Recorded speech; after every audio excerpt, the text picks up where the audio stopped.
നമസ്കാരം. കോൺഗ്രസിൽ മുഖ്യമന്ത്രി സ്ഥാനത്തെ ചൊല്ലിയുള്ള ചർച്ചകൾക്ക് കടിഞ്ഞാണിടാൻ ഹൈക്കമാൻഡ് തന്നെ മുന്നിട്ടിറങ്ങിയിരിക്കുകയാണ്. ജനവിധി അറിയും മുൻപ് തന്നെയുള്ള ഈ തമ്മിലടി ജനവിധിയെ നിന്ദിക്കുന്നതിന് തുല്യമാണെന്നുള്ള വിലയിരുത്തലിന്റെ അടിസ്ഥാനത്തിലാണ് ഹൈക്കമാൻഡ് ഇടപെടൽ.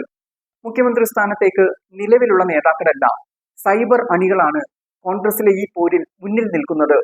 മുഖ്യമന്ത്രി സ്ഥാനത്തേക്ക് പരിഗണിക്കപ്പെടുന്ന 3 നേതാക്കളും രമേശ് ചെന്നിത്തലയും പ്രതിപക്ഷ നേതാവ് വി ഡി സതീശനും AICC സംഘടനാ ജനറൽ സെക്രട്ടറി KC വേണുഗോപാലും നിശബ്ദരാണ് എന്നതും ശ്രദ്ധേയമാണ്. മുഖ്യമന്ത്രി സ്ഥാനവുമായി ബന്ധപ്പെട്ട ഓരോ വാക്കും തിരിച്ചടിക്കാൻ സാധ്യതയുള്ളതിനാൽ ഇതേക്കുറിച്ച് ഒരു പ്രതികരണവും ഇവർ നടത്തുന്നുമില്ല.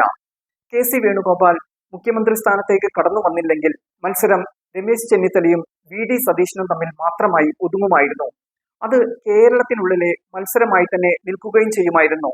എന്നാൽ AICC സംഘടനാ ജനറൽ സെക്രട്ടറി എന്ന തന്ത്രപ്രധാന പോസ്റ്റിൽ ഇരിക്കുന്ന KC വേണുഗോപാൽ കൂടി രംഗത്തെത്തിയതാണ് ഈ മത്സരം കൊഴുപ്പിച്ചതും അത് ദേശീയ തലത്തിലേക്ക് നീട്ടിയതും. മുഖ്യമന്ത്രി സ്ഥാനത്തേക്ക് താനില്ലെന്ന് ഇതേവരെ വേണുഗോപാൽ പറഞ്ഞിട്ടില്ല. ഹൈക്കമാൻഡിന്റെ ഭാഗമായി ഇരിക്കുന്നതിനാൽ വേണുഗോപാലിന്റെ നീക്കങ്ങൾക്ക് പ്രാധാന്യവുമുണ്ട്. രാഹുൽ ഗാന്ധിയും പ്രിയങ്കയുമൊന്നും KCയുടെ നീക്കത്തെ എതിർക്കുമോ എന്ന് പറയാൻ കഴിയില്ല. നിലവിൽ കോൺഗ്രസിൽ ജയിച്ചു വരാൻ പോകുന്ന MLA-മാരിൽ ഭൂരിഭാഗവും KCയുടെ നോമിനികളാണ്. പാർലമെന്ററി പാർട്ടിയിൽ ഒരു തർക്കം വന്നാൽ മുഖ്യമന്ത്രി സ്ഥാനത്തേക്ക് ഇവർ എല്ലാവരും KCയെ തന്നെ പിന്തുണയ്ക്കും. കാരണം കോൺഗ്രസിലും യൂത്ത് കോൺഗ്രസിലും KSUവിലുമെല്ലാം ഇപ്പോൾ KCയുടെ ഏകാധിപത്യമാണ്. സംഘടന ജനറൽ സെക്രട്ടറി പോസ്റ്റിൽ ഇരിക്കുന്നതിനാൽ പല നേതാക്കളും KCയുടെ പക്ഷത്തേക്ക് കണ്ണും പൂട്ടി ചാടുകയായിരുന്നു. അതുകൊണ്ട് തന്നെ കേരളത്തിൽ KC തന്റെ നില ഭദ്രമാക്കിയിട്ടുണ്ട്. പക്ഷേ കേരളത്തിന് ജനത്തിനു മുന്നിൽ 2 സ്ഥാനാർത്ഥികൾ മാത്രമാണ് തിരഞ്ഞെടുപ്പിന് മുൻപുണ്ടായിരുന്നത്, രമേശ് ചെന്നിത്തലയും വി ഡി സതീശനും മാത്രം. ജനങ്ങൾ വോട്ട് ചെയ്തതും ഇവരെ മുന്നിൽ കണ്ടുകൊണ്ടുമാണ്. എന്നാൽ ഇപ്പോൾ കടന്നു വരുന്നത് ചിത്രത്തിലില്ലാത്ത KCയും. തെരഞ്ഞെടുപ്പിൽ KC മത്സരിച്ചിരുന്നെങ്കിൽ തീർച്ചയായും KCയും മുഖ്യമന്ത്രി സ്ഥാനത്തേക്കുള്ള പരിഗണനയിൽ വരുമായിരുന്നു.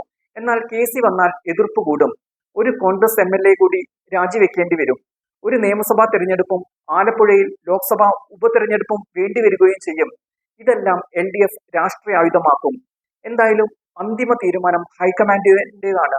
UDF എത്തിയാൽ വേണുഗോപാൽ മുഖ്യമന്ത്രിയാകണോ എന്ന കാര്യം തീരുമാനിക്കുക ഹൈക്കമാൻഡ് തന്നെയാണ്.